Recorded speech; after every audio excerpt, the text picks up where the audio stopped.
Hello, this is Marsha McLean, your professional sister, and I am back here today to talk about transitioning back to school during a pandemic. I want to thank everyone who joined last week. I really appreciate the support, and I want you to please get this information to everybody who needs this. So I would ask that you please like.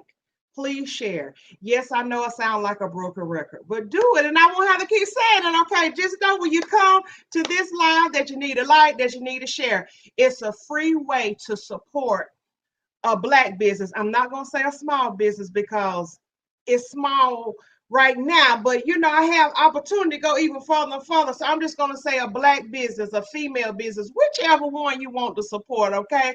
If you need to support the Black side with the afro, or just a Black woman doing her thing, whatever gets your groove going, please support. Okay, I'm going to bring these dynamic teachers on, these educators.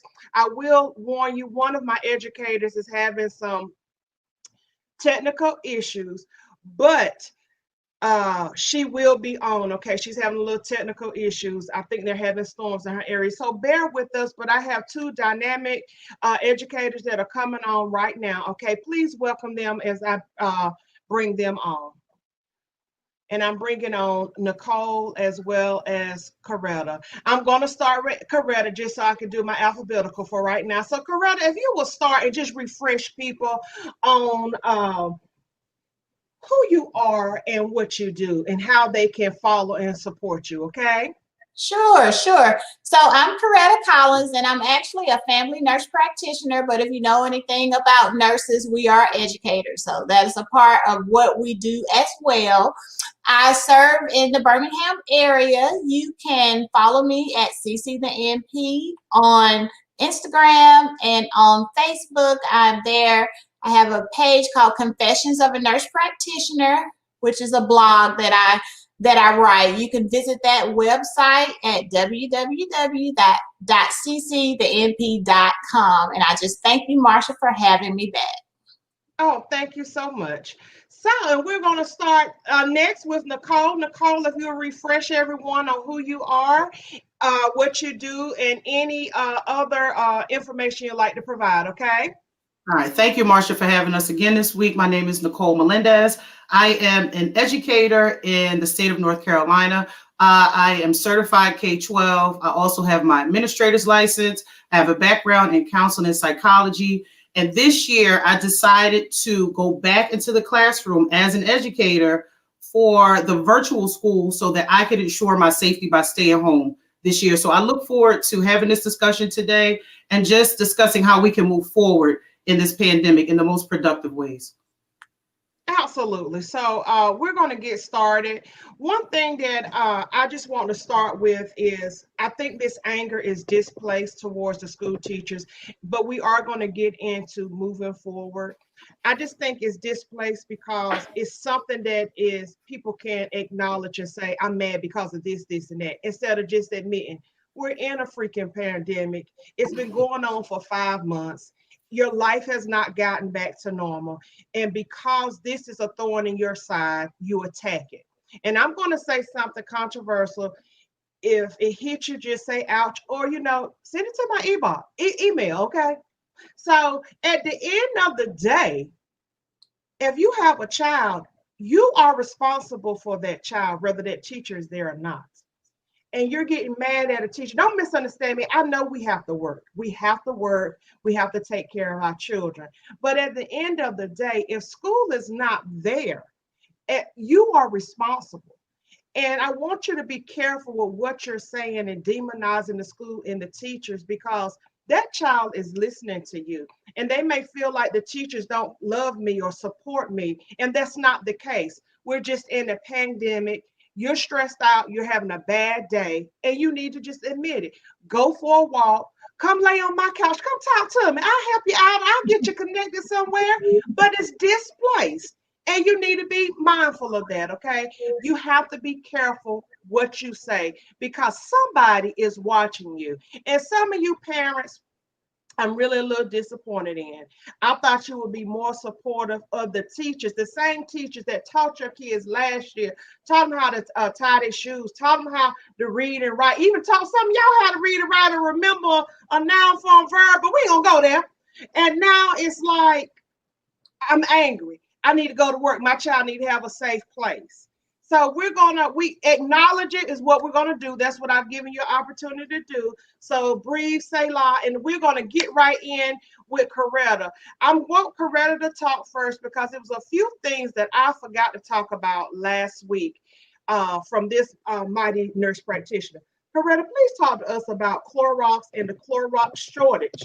I don't know. I heard it on the radio and it freaked me out about 3 things of Clorox, you know. But I want to know, what are your thoughts and what can we do? What else can we use in case Clorox runs out? Okay, yeah. So I recall you mentioning that was a concern. So it's important to know that there are other ways that you can clean, disinfect, and sanitize without Clorox. You can find various recipes online, but the big ones would be using vinegar-based solutions. You can use vinegar and water-based solutions. Add lemon even. Lemon it works at a good way to kind of cut germs. And you could also use hydrogen peroxide. So peroxide, vinegar, and like even Castile soap. Which you should be able to find those things. Most people, have peroxide or vinegar in their home because you use them for other things and you don't necessarily think about it in terms of cutting germs or disinfecting and sanitizing. But you can use those items for sanitization and disinfecting as well in the event that you find yourself running low on Clorox. So those are a couple of things. You can find like specific recipes online. And most of them are going to consist of mixing water with them to some degree as well. But you can mix it, a proper concentration, use a spray bottle, and voila, you got, spray bottle with paper towels. You can disinfect or clean surfaces or just disinfect, if it's a mist type of spray bottle, your children's book bags or whatever it is you're trying to clean that you would use the Clorox for. And then these things won't bleach, like they won't discolor your whatever it is, like Clorox would. So in the event that you need something, that's what you could use. All right. Well, thank you so much for that, because that was a concern of mine, because I saw when I was like, if I saw, I know other people did. Mm-hmm. But that's what we used to use when I was younger. We didn't have Clorox, we used vinegar and that's right. Baking soda and all this all type of stuff. Right, baking soda is another one you can mix. And it's what about ammonia? I don't know if that's available a lot of places, but don't do it. Don't do the ammonia.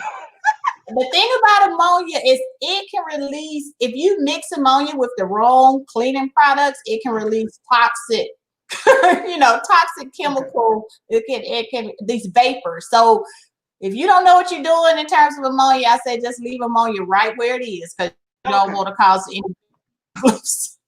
I told my grandma back then that ammonia was a demon, but she didn't believe because it could kill you. That stuff could kill you. Shoot. Especially mixed with the wrong stuff. Okay. Nicole, jump on into this conversation when you were talking about moving forward. So tell us some things that you have heard this week and how you are taking that information to proceed forward to go ahead and start applying it to your school year. So a few things. Last week, the discussion was really hot and heavy about why we have to go back to school. And so I just suggested that this week we stop discussing the why and accept the fact that we are currently in a pandemic. People are going either back to school or they're going back to a virtual platform, but we all have to understand that education will be going on. And so whatever your platform that you're using, whether you're going in person or you're working virtually, you have to have some tools to help your student to become successful, because this still has to be a positive experience for the kids, because the kids need us to uplift them and help them to move forward through this, because these are trying times. So if you're going back in a virtual format, I wanted to, Marcia, is it okay if I share the picture now to see? Absolutely, Okay. absolutely. Some of the discussion I've been having with friends and with coworkers, I saw this yesterday on a Facebook page and I wanted to share this. I think this is an awesome option. My son himself will be working virtually. I don't know if he needs this in particular, but if your child needs something similar to this, I'm just going to share a picture that I saw on Facebook that I thought was an awesome idea. I'm going to scan back here. This is a setup with a board. And if you notice, I'm going to use my mouse. If you notice, it appears. It's not up here. Hold on. Not showing. Somebody let me know if you all cannot see this. I'm adding it. Please let me know if it's hard to see. Somebody just let me know. Go ahead, Nicole. Okay, so what you see is the three-way board, the kind of board that you use for like a science project. And what I'm noticing in this picture is that there are three set up. So maybe this family has three separate children and they're trying to individualize their virtual learning opportunities. So they set up a calendar, they have places for their pens and markers, they have a schedule set up, they personalize it with their names so that kids can really feel like this is a complete educational experience. Okay. We have to turn lemonade into all these lemons that we have. So this is the young lady and she looks excited. She looks happy about her little setup. She looks all professional. This is the kind of experience, honestly, our kids need in the 21st century because we are moving into a technological system that they need to be prepared for. So I think this is awesome. I saw this and I loved this setup. So I highly suggest that if you have a child who has issues with paying attention or staying focused, this would be a good way to kind of isolate them and let them know when they're in this little bubble that they're actually expected to work. Okay. I really like that. And everybody said they could see it. And you also had some tips for teachers. Can you see that as well? Can you show that? I'll pull that back up. I'm sorry. I didn't mean to stop sharing. Hold on. Let me pull that back up. Okay. So this was another, these were a few other slides. What I'll do also, what I'll do is I'll tag Professional Sista from my page and I will post all of these tips on my page. So I'll tag her after and I'll post everything. But if you notice, these are tips for teachers that are online. I am actually stepping back into the classroom virtually this year. I've been out of the classroom for 2 years, but I'm prepared to do whatever I need to do to get through this pandemic and to support my son in getting through this pandemic as a virtual student. So these are tips for teaching online, and they are awesome tips, and I want you teachers to look at it. And then these are tips for engaging students in an online classroom. It's not just for teachers. Parents have to support with the engagement. We have to be excited about it. We can't say, it's time to log on to the computer. Let's see what the teacher is up to today. We have to get them hyped and excited about it. These are two big words that you're going to see in the virtual education world right now, synchronous and asynchronous. I'm from Philadelphia, so I say it with a different accent. You might pronounce it different. But synchronous versus asynchronous, and it just means this is the learning that's going on collectively. This is what's happening. Your child might be in a Google Meet or a Zoom meeting with the teacher, so that's considered synchronous learning. If your child is given an assignment that they're expected to complete and then turn in, that's considered asynchronous learning. So it's self-pacing when a student is working asynchronously. So this is telling you the breakdown of an asynchronous lesson. These are all very helpful tips. And then they're telling you how Google Meet is going to step their game up because Zoom is where it's at, really. Google Meet is actually trying to step their game up because a lot of businesses have Google Meet. My agency, my school uses Google Meet, and it doesn't. The reason that my agency uses Google Meet is because it's a little more secure than Zoom, but it doesn't have all the bells and whistles that Zoom has. And then here you have student-friendly online learning. So these are things that parents can go through with their own kids, even though they are scripted for teachers. It is good information. Kids need to have these conversations with parents and have these discussions with parents about what the expectation will be for them with virtual learning. It will not be, I want to tell you right now, it will not be what you saw in March. Teachers are pumped and they're ready and they're prepared, and you're not going to have teachers who are saying, just do this worksheet, do that worksheet. We have been planning and preparing and training over the summer, and teachers are going to come back with a more comprehensive format, and the expectation is going to go a lot higher, and I think it should. And at the end of this virtual year, we're not going to say, okay, pass or fail. We did the best we could, at the end of last year, and I think we're going in with more momentum, more knowledge, more experience. And like you said, Marsha, we just have to accept that this is where we are. This is where we are. That's It's exactly no need right. to get upset. And Coretta, I'm glad you're on this call too, because I had a conversation with a coworker, and we talked about the two systems that keep our economy going, are education and healthcare. And I don't want to discredit any other system, but if healthcare and education shut down, we see right now the world is a mess. And so my hope is at the end of all of this, and healthcare includes mental health. I don't want us to forget that mental health is important. It is how we function every day. It's just as important as our physical health. So if those two systems were to shut down, look at what is happening to the world, because the world is depending on both of these systems to keep us moving forward. And Marsha, you hit the nail on the head. People are upset because one system is not functioning the way that they want the system to work. And as an educator, I kind of went through my feelings too, because, I was upset. Why do I have to be forced to do these things? Because people feel like my job is necessity and my life doesn't matter. But we have to accept the fact that we do live in a world that is an economic structure, and we have to make money, and we have to move on. And none of us know when this pandemic is going to end. We can pray to God Almighty that it ends in November after elections. We can pray that it ends in January. We don't know when it's going to end. And that's what I think we should need to continue to tell our children. We don't know. We don't know. But what we do know is that we're going to encourage you and support you and make this the best experience as parents and as educators that we can. Okay, and I thank you for that. Coretta, I have a question for you. So as we're preparing for schools to reopen, virtual or in person, what are some things? Now, I know you talked last week about making sure that your child is used to wearing the mask and getting them adjusted to wearing that for a long period of time. But what about the gloves? Do you need to send the children to school with gloves on, wipes? Could you tell us your thoughts on that? Sure. So I am not a fan of gloves, especially not of children wearing gloves. The gloves give people a false sense of security. So what happens is you have on the gloves, so you think that I'm safe. That means I can touch anything I want, and you're just really just passing germs around because you're thinking I'm not touching it. The gloves are, but then you use those same set of gloves to go from this place to that place. Next thing you know, you're touching your face by mistake.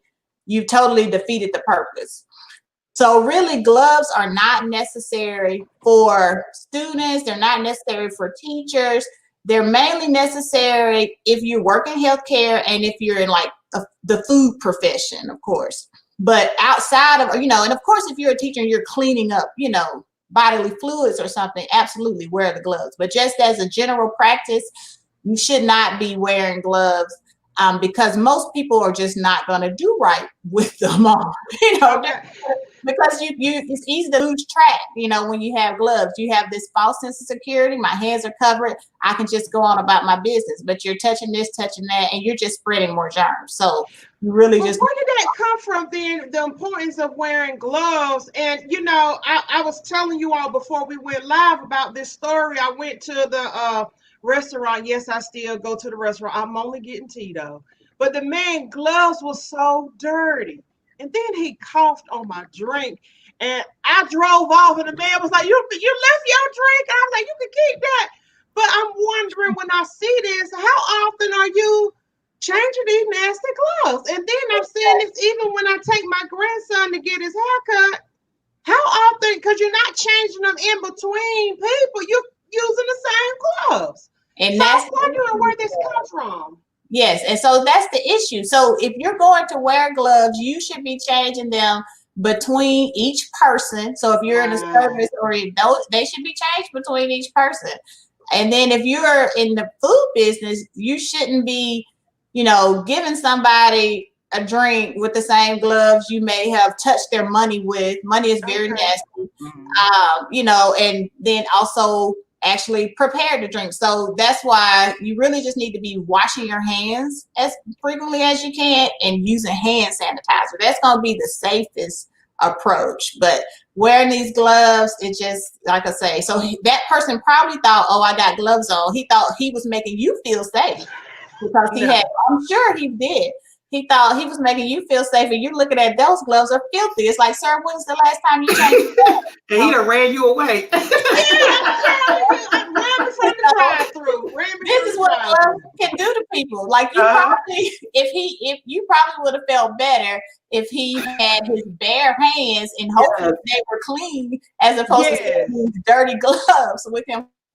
So yeah, gloves, they just, in theory, people think, okay, because they're going to protect me, but in actuality, that is just not the case. So, like in healthcare workers, you kind of always have in the back of your head, we're trained kind of program. You wear the pair of gloves, you're taking them off, you wash and repeat. But the general public, not so much. So, there's a big difference there. Okay, well, I thank you for letting me know that was one of the questions that came to my email about gloves and hand sanitizer. And I was like, I don't know, because I know I just had this experience. I'm thinking gloves are safe and people are saying wear gloves. But then when you're in a classroom setting, going up and down the hallway, I'm just like, is that really effective? Right, and it's not. So you just wash your hands. Wash your hands. I like it. That's our motto for this week. Wash your hands. And don't touch your face. And don't touch your face. All right. I like this. So, Linda, we're going to get you right in here. Glad to see you. Thank you very much. I want to just get you into the conversation about why do you think people are struggling with virtual school? Because virtual school have been around for at least a decade, right, Nicole? And some people on all platforms, college, and high school, elementary school. It's not new. It's not new. So why do you think people are really struggling? I know it haven't hit the mainstream, but why do you think people are struggling with online school? Is it the fact that they have to be there with their children, or is it something else? I believe it's the children aspect of it, because we compartmentalize our lives. Our children, we have in certain parts of our lives, they're not a part of the work schedule. And so if we're trying to work at home and we have the children there with us, and it could be more of a time management thing also, trying to figure out how we can do our work effectively and how we can, effectively assist our children. And I guess I would dare to say that a lot of us, and we kind of touched upon this last week, a lot of us thought that our angels were angels at school. And so we saw Nicole's face. And now we see that our angels are exactly what their teacher called and told you they are. And so we have to, I'm just saying, I know.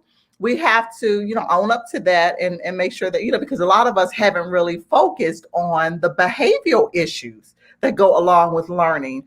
Our children play video games. We let them run around the house. You're changing the setting for children. You're having them in a setting where they're having to sit down and stay still and listen. Although they may do that at school, the rapport that they have with their teacher is a little bit different from the rapport that they have with their parent. Have you ever noticed that, if you babysit someone else's child, they're our angel, but then as soon as their parent comes around, they just kind of turn. And so I really believe that that's what we as parents are seeing. And I said last week and again this week, I'm so grateful that I have children that are older, that are at a point where I don't have to go through the process of doing the homeschooling. I would do it if I had to. I definitely would. But it's hard. And we have to just be honest about that and say that it is hard. For parents, it's hard mentally. It's hard. It's stressful. And Linda touched on a couple of things. It's funny when Linda said that, I was writing that down, because when she said behavior management, I'm sitting here writing notes, and then I was like, yes, because I have two children. My one child is an adult and she's out of the house, but the child that lives with me, my 10-year-old son, the virtual format works for him because, number one, I'm an older parent. You've been there, done that. You learn some things, and I feel like he's better behaved. He's a well-behaved child, so I can manage his behavior, and his learning style is conducive to virtual learning. He's very visual. He's a visual learner. So some kids may be struggling with virtual learning because they're not visual. Some kids can't sit still. Some kids do have behavior issues that keep them from sitting still. One of my girlfriends sent me a list that a school actually sent out, Marcia, to parents to tell them that kids had to do if they were virtually learning. Number one, they had to wear uniforms. I said, what? A uniform? I'm not buying a uniform for my child staring at a teacher on the screen. And then they said they're not permitted to turn their cameras off. And I'm thinking to myself, I would consider myself somebody who has maybe adult ADD. I get distracted. Sometimes you may need to turn your camera off. How can you tell a 5-year-old that they can't take a break and turn their camera off? I actually suggested it to a parent that we were having an education discussion. I said, if your son can't handle long periods, somebody sitting there staring in their face and watching them, why can't they turn their camera off? And what if their environment is an environment that they're embarrassed about and they don't want their friends to see in their house? Somebody actually, I don't know if you saw on the news, Marcia, last week, a child's mother was being abused by her boyfriend and shot and killed while the child was on a Zoom school and the teacher saw it and shot the laptop. Laptop went out. So we have to understand that all of us are not in school districts where everything is beautiful and pretty and everything is perfect behind our students. That students can't always turn their camera on. They might have too much chaos going on, and we should encourage them to get on as often as they can, but don't penalize them if they can't, and be understanding, be empathetic, because everybody's situation is completely different. Different learning styles, different behavior management going on. Parents are like, wow, I did not realize my child was like this. So they've been trying some new things since March. I do believe that parents are doing the best that they can. They're learning their kids in a different way, from a different perspective. Yes. And so it is becoming overwhelming for parents. I'm a parent and a teacher, so I can speak from both angles. It really is slightly overwhelming. So we just have to, like, Eboni's not here, but Eboni's word was give them grace. We have to give parents grace. We have to give teachers grace, and we have to give our students grace. All of us just have to be empathetic with one another as we move through this pandemic. Absolutely. And when this pandemic first started, I know I wrote a blog about domestic violence. And unfortunately, many times school and work was a place of safe for children, as well as whoever was being abused, male or female, because males are abused at times as well. And now that everybody is home, everybody is not excited about being at home. Just like you shared, homes are chaotic. Their moms, dads may be depressed, may not be the best housekeepers. They're hearing noises and they can't focus. They can't concentrate. And I did put in the chat where a Florida woman was shot and killed. The teacher saw it because, they were doing virtual at home. So that may explain some of the reasons why, people, really want that classroom model. Unfortunately, because they feel like they need it, they benefit from it. Many children are not getting fed properly. I know here, I'm in Raleigh, North Carolina, or close to Raleigh, and the food banks, they're asking for donations because they are being wiped out because of the amount of children who don't get adequately fed when they're at home for this long period of time. So it's a lot going on. So Coretta, I would ask you, are any parents talking to you or anything like that about how do I keep, kind of food, or any malnutrition or anything that's going on that may affect children in this pandemic? Yeah, I have heard some things. Thankfully, like the school system that my children go to and some of the ones that I'm familiar with around the area, the schools they continued to provide meals in a manner where the parents could come and they would put them in their trunk or something like that. And then some of the churches in the area also stepped in and helped to provide meals to those who are in need. But yes, additionally, it's true, like food banks definitely have been, requesting more donations, and so that they can be a benefit to those children who may still not be receiving enough. But thankfully, a lot of the systems I've seen, they have been able to continue to provide meals, just in a different way during the pandemic. And so this was a question that came up from Vicki McLean. What do you all do, or what are you noticing for children that have special needs, like that may need to be pulled out because they having trouble learning or comprehending and they're at home? What kind of suggestions would you give those parents, or like they have trouble hearing, or I don't know, or blind, have a special need? What do you say to that parent, or how is the school supporting them, making sure that they are getting all the services that they need? Because I really don't know what to, because I just don't know the school dynamics like that. Can anybody speak to that? Can I speak to that just a second? Sure. While that has not been my experience this time around, I can say that I have had experience where my child has not been able to go to school, where I've had to homeschool him because of surgery. Our school system here in Birmingham, Alabama, provided a teacher that came out to the house, and she came with all of his assignments, and she explained them, had him to do them and return them back to her. She would grade them, and then she would come, I believe it was like 3 times a week, where she would come to the house just to ensure that he was getting what he needed to get, as making sure that he was progressing, in other words. Yeah.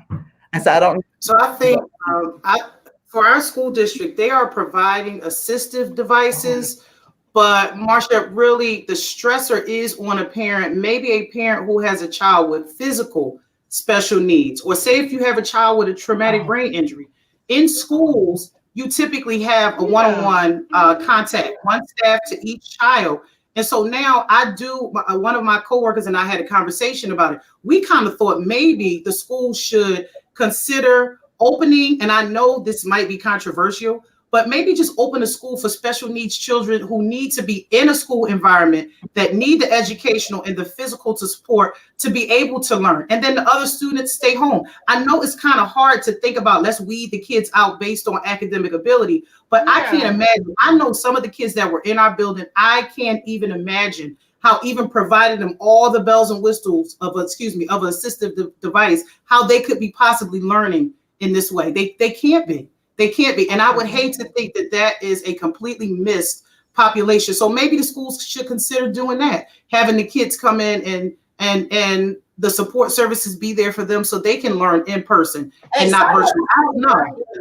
Some of the schools are doing that. I know here, I've heard they are providing the services for the special needs children. And some of the schools are, still opening, just in a different way. So the special needs children are may be returning to school in some capacity as well. And I think, like you said, it would depend on what their special need is. So if a student is a special needs student and they have a learning disability, for example, and they may be a virtual learner, then the virtual format may work for them. But then, like we said, let's go back to a student who may have seizures or traumatic brain injury, who needs to still learn, and they need that physical, they need that in person, they need that type of contact. Then maybe we consider having those students come into the building. Just a discussion to have, because I really don't know what the solution is to that. I just hate to think that we have students home who are being left out, and parents who are feeling like they have no support in dealing with those students because they're not educators. They're the parent. Yeah. So so that was one that came up. I'm sorry, Linda, were you saying something? I'm agreeing with Nicole. And then also add to it, parents that are not able to help their children also. They are not knowledgeable. They don't have the skills to help their children, because I have a number of parents that come through our program who would need assistance in completing applications, doing, basic things. So add that to the, to our list also of frustrations Absolutely. Yeah, And Marsha, you're gonna need about 5 couches in your office when this pandemic over. no, I can't do it. I can't They're do gonna be it. lined up at the door because this thing is wreaking havoc on the mental health. Yeah, it is. And Yes. it definitely is. And I'm gonna say something, and please don't nobody get mad. But if you do, I'm a big girl can handle it. I'm kind of disappointed in some of the I just feel like some of the nonprofit organizations uh are not helping as much as they can. Let me put that into context. Now I know it takes money to do everything, but some people, like you said, if the school don't have the space to make those smaller classrooms, why aren't you making some of your space available for that? Or or like some of the churches, you have children's churches, stuff. You have these smaller spaces. Now I'm just throwing stuff out here, and when you ask them about it, it's like, well, now we'll just pray. When it's like, this is a hands-on situation. We need the whole village. We don't, prayer is wonderful. Don't misunderstand me now. But what I'm saying is, why is that your only solution when you have space? Have you gone to the school boards and said, well, I can help this way? I don't know if it can, but give us some alternatives. Do you get what I'm saying? Or like those parents that can't help their children. It just seemed like you could help if you could. Even myself, I'm a therapist, but I don't charge people for everything. Some people, like I was running a support group. Let's just come in and talk because we just need to figure some stuff out. Giving yourself grace, but in a time like this, we need all hands on deck. And you can complain, but what are you doing after the complaint? Are you assisting? And that goes for me too now. That goes for Marsha too. Right. Now, Marsha, one of the questions that I would, and I believe that coming from the nonprofit sector, one of the things that we would think about is that the legal aspect of it. If something happens to your kid while they're on our campus or, or in our building, how would that affect us? Will we be sued? Parents. Okay, that makes sense. I didn't think about it that way. That makes sense. But like, I'll give you an example, like the Y. The Y has children going in and out. The Y here is, if I'm not mistaken, is closed. But they have, and I'm sure you could sign waivers or something, or like the children that are virtual, give them somewhere to go and run around, get some exercise in so they don't just get drowned out by staring at a computer. Just some options. Yes, don't nobody want to be sued. And I hope nobody's sued, but I'm just saying, trying to figure out ways to give people more than one option. And if you need help and support, like for instance, if they go to school, but that child is 10 miles away and the parent don't have a vehicle, how am I going to get support unless somebody go and kind of help? You know what, Miss Marsha, Gloria Searles is blowing up the comment box, and I'm looking at it. And so to answer some of her questions, she started with what about the tutors? I didn't introduce myself as that, but I actually have a private tutoring business, Teach and Tutor the number 2. And I have a private tutoring business, but I'm working on, Ms. Gloria, a format where I can provide support to parents, homework help tips to maybe just meet on a Zoom, not at a cost, but just free, to be able to sit down with some parents and give parents tips on how to best educationally support your child. So that's something that I'm actually working on. But like I said, I also do have a private tutoring business where I'm providing virtual tutoring. And I do believe there are lots of virtual formats out there. And then the second thing she said, Marsha, was that can kids get physical activity over Zoom? They can. There's this Zoom platform out where people are doing like the Great American Race, and they're doing all these different competitions on Zoom. They set the room up behind them and they compete, and then they get excommunicated from the island if they don't actually complete the task at hand. So there are a lot of things going on virtually. But Marsha, you're right. I mean, why can't they go into a gym, socially distance themselves, and maybe run around, or go outside to an open field and socially distance themselves? I mean, there are so many things that people are just discussing, but I think like Linda said, the liability scares people to death. Yeah, yes. It does. And I want to add also that the AmeriCorps program, My The what program? AmeriCorps program Okay. here in Birmingham did a summer camp, a virtual summer Okay. camp. And so they had physical education and everything that went along with it. And so the kids were actually able to get, some type of exercise in along with their social and their making sure that their school needs were met during the summer as well. Mhm. Okay, I like this. So I'm just throwing some ideas out here because I know some people that are new to virtual learning, the children as well as the parents, just giving them some ideas. And we've all kind of had to learn this because we've all kind of been in the house for a while. Oh, You yeah. know, I even myself, I sunk into a little depression, had to get a bicycle. I haven't rode a bike in 20 years, and I have a neighbor that sit on the porch because I got this big hill. I got to walk up the hill with my bike. And he was like, "Oh, you walking the bike again?" I was like, "You ain't got to be like that." Yes, I'm walking the bike again. But I It's come, entertainment. but I come down on the fly. And he was like, "You come down on the fly, but you got to walk it." I'm like, "I'm gonna walk it on the hill." But just by learning something new, and also it's a lot of good games and stuff on YouTube that are children friendly.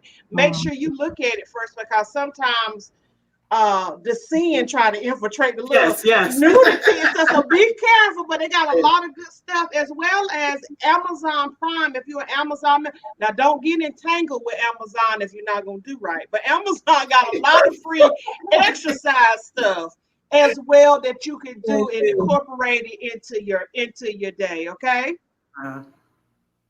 All right. So anything else? Just a few tips, teacher Sure. tips. Just, tomorrow starts my day of virtual teaching and it starts my son's day of virtual learning. If you're in a house where learning and teaching is going on simultaneously, create a schedule. Schedules work for all children. Create a schedule and adhere to that schedule. This is not the time to be flexible because if you're flexible and lackadaisical with your schedule, it'll be hard for kids to stay on track. So post the schedule. 8 o'clock, this is what you're expected to do. 7 o'clock, and try to create the routine so it will make life a little easier. You know how they say spare the rod, spoil the child. I didn't get that as a 23-year-old parent, but I get it now. In my middle age, I get all that you really need to definitely adhere to a schedule and make sure everybody understands when you cannot be interrupted, and they understand what the expectation is for them as the learner, not for you as the parent. Because I think a lot of the learning fell on the parents because the kids wanted to say, "I don't know, I don't get it. The teacher didn't teach." I love when kids go home and say, "When we were in person, the teacher didn't teach me that." Really? I assigned you something that I never taught you. So, parents, you're starting to see, do not fall for the okie doke. Educate yourself and know that even the sweetest kid, even my son, will try to pull the wool over your eyes if he thinks he can. That's what they do. So just create a schedule and try your very best to adhere to the schedule. Be flexible when needed, but try really hard to adhere to a schedule. Okay, I like that. So, Linda, do you have any last words? Yes, I know we touched a little bit on domestic violence and just the domestic violence and things that happen in the household. If you are, in a situation like that, I know that sometimes when you go to the doctor, Coretta, you can tell us about this or not, but they'll ask those kind of questions. They'll ask, do you feel like you're in a situation where you're not safe? Those kind of things. I know at the organization where I work, we have them. We have hotline numbers everywhere. What I've been trying to do is to give out this information via email to the parents that are coming through our program. And so just saying all that to say that if you feel like you're not safe, make sure that you reach out to someone to see if it's possible for you to get into a position where you feel that you will be. So let's take that seriously, because sometimes people don't take that seriously, and that's when it really gets, dangerous. Absolutely. Coretta, last words?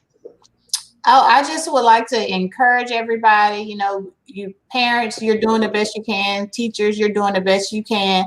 So those who are going back into the school settings, you just want to be as safe as you can. Those who are doing virtual, you want to be as safe as you can. So just remember, to practice your routine hand washing and have your hand sanitizer with you at all times. Work on that master training that I talked about last week. If you are going to be in the setting, and parents and teachers, be supportive of this, because that itself goes a long way. Continue to educate your children about infectious diseases, which is what the coronavirus is. So, because the more they know, the more they understand, and the more they're going to want to maintain social distancing, and they understand the importance of wearing their mask, and they understand the importance of washing their hands. And if you're going to wear gloves, make sure you do it correctly. So you really don't need gloves. If you wash your hands appropriately, you can leave off the gloves. Especially don't make your kids wear gloves. They're not going to do right. Kids dig in their ears, pick their nose, and put it in their mouth. So you're just totally defeating the purpose. You stand a greater chance of them washing their hands if they did it with their bare hands, as opposed to with the glove on when they think they're protected. So okay, thank you so much. So I left this question up, sweetie. If I don't pronounce your name right, please forgive me. Okay, is it that Celestine? That's my auntie. Did I say her name right? Yes, Okay. Celestine. All right. Okay. So this is a great question. So what my hope is, not next week, but maybe towards September, if we can kind of get them back together after people have gotten adjusted to school, like have been in for a few weeks, and then let's get back together and work out the kinks. What's working, what's not working. Okay, did that make sense? And also parents, if you're having some struggles, or like, I'm becoming very stressed or something, I have some tips for you as well from a mental health perspective. Mm-hmm. But remember, use your village. It's a wonderful book from the 90s, I think. It takes a village. Now is the time to access your village. Make sure that you know who is going to be able to support you. Like if you need 30 minutes to an hour to help you, that you trust, that wash their hands and are adhering to the safety, okay, of your child. So make sure that you know your village. Like we said last week, I think it was Eboni, please provide grace to yourself as well as to your child. And if you got some anger management and other stuff going on, it's nothing wrong with getting a little help, blink, blink, wink, wink. It's nothing wrong with getting a little help. Come talk to somebody, okay? Get you some help. And I believe Linda and her organization, they may do anger management. Do they, Linda? Yes, our organization does anger management here in the Birmingham surrounding areas. As well as parenting classes, because sometimes we just need to go get a tune-up with that. And there's nothing wrong with that. When things change, go get you a tune-up. That's myself included. I'm a young grandma, and Jesus, Lord, but it's different. It's different, I tell you, because I just, the things that I go through, I have to go get a refresher. Okay, that's for myself as well. So you all be encouraged, but look for this magnificent forum to be back probably around September. Okay, well, thank you so much for tuning in, and may the very best belong to you. Ladies, hang on for me.